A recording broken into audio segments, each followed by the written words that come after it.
반갑습니다. 깔삼이의 독서여행에 오신 여러분 환영합니다. 제가 여러분과 함께 오늘 나누고 싶은 책은 처음 읽는 음식의 세계사라고 하는 책입니다. 부제로 식탁 위에 놓인 인류 역사 이야기라고 해놓으셨고요. 작가는 미야자키 마사카츠라고 하는 일본 분이신데요. 이분이 여러 저술 활동을 하셨더라고요.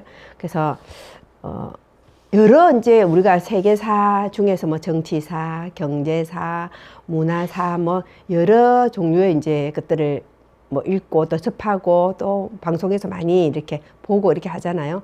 그 중에서 우리 인류 역사와 뗄래야 뗄 수 없는 게 음식인 것 같습니다. 생존하기 위해서 먹기 시작했던 이 음식이 어떻게 해서 우리 식탁에 오르게 되었는가까지를 갖다가 한번 보게 되면 참 재미있겠다 싶어서 이 책을 샀는데 역시 기대에 어긋나지 않고 정말 재미있었습니다.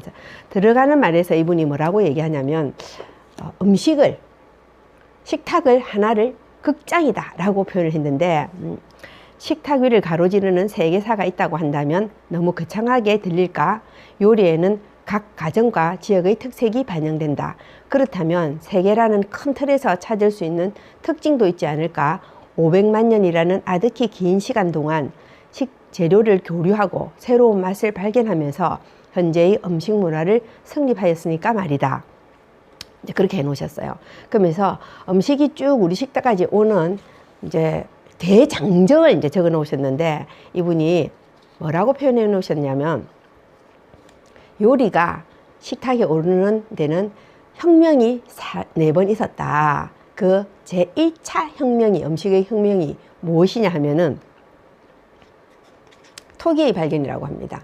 그래서 우리가 이제 토기를 발견이 아니고 참 발명이죠. 그래서 토기를 발명함으로 인해 음식의 1차 혁명이 일어났는데 처음에는 수렵 채집을 해서 그때 먹었다는 거죠. 그런데 이제 곡식을 부드럽게 하기 위해서 만들어진 게 토기다. 그래서 뭐라고 표현하시냐면은 곡물을 먹기 위해서는 나달을 부드럽게 만드는 방법을 연구해야 했다. 그래서 곡물을 삶기 위한 간단한 도구, 즉 토기가 발명되었다. 토기의 발명은 요리법에 있어 가히 혁명이라고 부를 정도의 변화를 가져왔다. 토기는 부드러운 음식과 수프를 만들어냈고 세련된 미각을 만드는 데 크게 공헌했다. 이렇게 보면 토기의 발명에 따른 요리 혁명과 농업혁명을 하나로 묶어 음식의 제1차 혁명이라고 불러도 좋겠다. 이렇게 표현하셨거든요. 그래서 이분이 식탁을 극장이라고 표현했다 했잖아요. 그래서 뭐라고 해놓으셨냐면 식탁 위에 펼쳐진 음식 극장에서는 음식 재료와 요리법의 조합이 중요하다. 레시피를 연극의 대본이라고 한다면 인류는 식탁 위에서 연기하는 요리에 실로 많은 양의 레시피를 담았다. 식탁 극장에서 매일매일 이루어지는 공연 목록의 결정권은 주인인 우리에게 있다. 고전극이든 창작극이든 레시피는 충분하니까 말이다. 이러면서 음식혁명이 토기의 발견으로 인해서 제1차 일어났다는 거예요. 그래서 요리를 하는 우리 주부들의 입장에서 보면은 우리가 뭐냐면은 감독이면서 연출이면서 그러면서 또 연기를 하는 연기자이면서 여러 역할들을 하고 있구나 하는 이제 생각을 하게 됐거든요. 그래서 이제 토기의 발견으로 부드러운 음식을 먹게 되었다가 제2차 음식혁명을 이분은 뭐라고 표현하시냐면은 콜럼버스가 신대륙을 발견하면서부터이다. 왜냐하면 새로운 식자재의 유통이 왔다 갔다 하게 되었기 때문이다. 그래서 우리는 국한되어 있던 자기네 땅에 있던 식자재를 가지고 음식을 하다가 콜럼버스로 인해서 뭘 하게 됐냐면 새로운 식자재가 들어오면서 새로운 음식의 문화가 생기게 됐다는 겁니다. 그래서 이게 제2차 음식혁명이고 제3차 음식혁명은 여기서 뭐라고 표현하냐면 영국의 대항해 시대가 그것을 열었다. 왜냐하면 교통의 발달, 산업의 발달로 인해 가지고 굉장히 많은 것들이 왔다 갔다 하면서 굉장히 많은 사람들에게 보급되었다는 거죠. 그래서 홍차 이야기라든지 커피 이야기라든지 여러 이야기를 적어 놓으셨어요. 그리고 제4차 음식혁명은 뭐라고 표현하시냐면 콜드 체인 시대이다 지금. 왜냐하면 냉장고가 발달하면서 우리는 너무나도 많은, 그리고 양식이 발달하게 되고 배에 냉동고가 설치되고 이러면서 우리는 굉장히 다양한 먹거리를 먹게 되고 오랫동안 보존하는 것을 먹게 되었다. 그런데 이거 과연 안전한가? 양식 과연 안전한가 뭐 이런 이야기들을 쭉 서술해 놓았어요. 그리고 뭐 라면을 만들게 된 계기 뭐 이런 것들에 대해서 이제 쭉 해놓으셨는데 한 번쯤 생각해 봐야 될 지점이 있다라는 생각을 했는데, 저는 이제 이 책 내용 중에서 굉장히 재미있었던 부분이 뭐냐면 열려라 참깨 이 이야기거든요. 참깨에 대한 이야기를 하면서 우리 이제 아라비안 나이트 다 읽지는 않으셨지만 알리바바와 40인의 도적 이야기로 인해서 열려라 참깨 하는 거는 다 아시잖아요, 그죠? 그런데 열려라 콩 아니고 뭐 열려라 옥수수 아니고 왜 열려라 참깨였을까에 대해서 여러분 한번 생각해 보셨나요?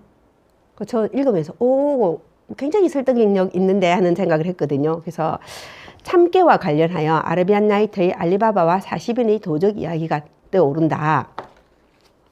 자, 왜 참깨가 주문이 된 건지 궁금해진다. 참깨는 익으면 껍질이 길쭉하게 네 갈래로 찢어져 땅으로 씨앗이 떨어진다.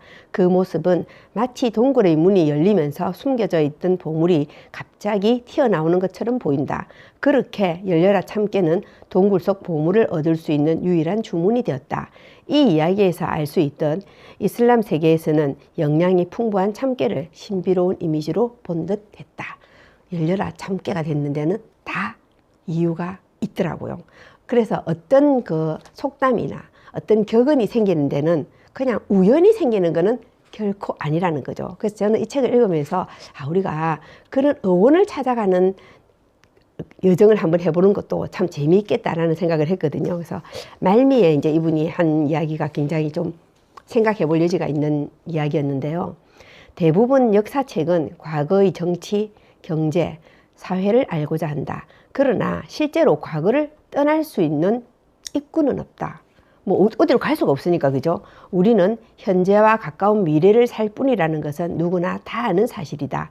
그렇다면 과거에 쓰인 문헌 연구가 아니라 지금까지 이어져 온 사물이나 세계, 관습을 역사의 도구로 활용할 수 있지 않을까. 매일 식탁 위에 놓이는 식자재와 요리는 우리 눈에 보이지 않는 시공간을 이동해왔고 저마다 변화 양상을 숨기고 있다. 식탁 위에서는 매일같이 문명 간의 거대한 교류가 이어지고 있고 눈이 돌아갈 정도로 빠르게 변화하는 지금 이 순간의 세계를 재현한다. 멀리 보면 식탁은 마법처럼 작은 대극장으로 다시 태어날 수 있다. 말이 없는 식자재와 요리의 역사 속 뒷이야기가 숨겨져 있다는 사실을 눈치챈다면 평범한 우리의 일상도 다채로운 색으로 채워지지 않을까. 그래서 우리가 지금 식탁 위에 오르는 것들을 보면 우리나라에서 뭐 이렇게 재배해서 생산한 그런 식자재는 불과 얼마 되지 않는 것 같아요. 거의 수입한 것들이 많고요. 그리고 그 수입이 되는데 여러 역사가 있었다는 거예요. 그래서 오늘 식탁에 오른 식자재를 가지고 이게 어디서부터 시작이 되어서 우리한테 오게 되었는가 이런 것들을 한번 공부해 본다면 식탁 위의 이야기거리가 좀 풍성하고 재미있지 않을까 하는 생각을 하게 되었거든요. 기회가 된다면 여러분 처음 읽는 음식의 세계사 한번 읽어보시기를 권유드리고요. 저는 이 책 읽으면서 굉장히 흥미롭고 재미있었습니다. 감사합니다. 아시죠 여러분? 깔삼이의 독서여행 구독, 좋아요, 알람 설정, 댓글은 저를 힘나게 합니다.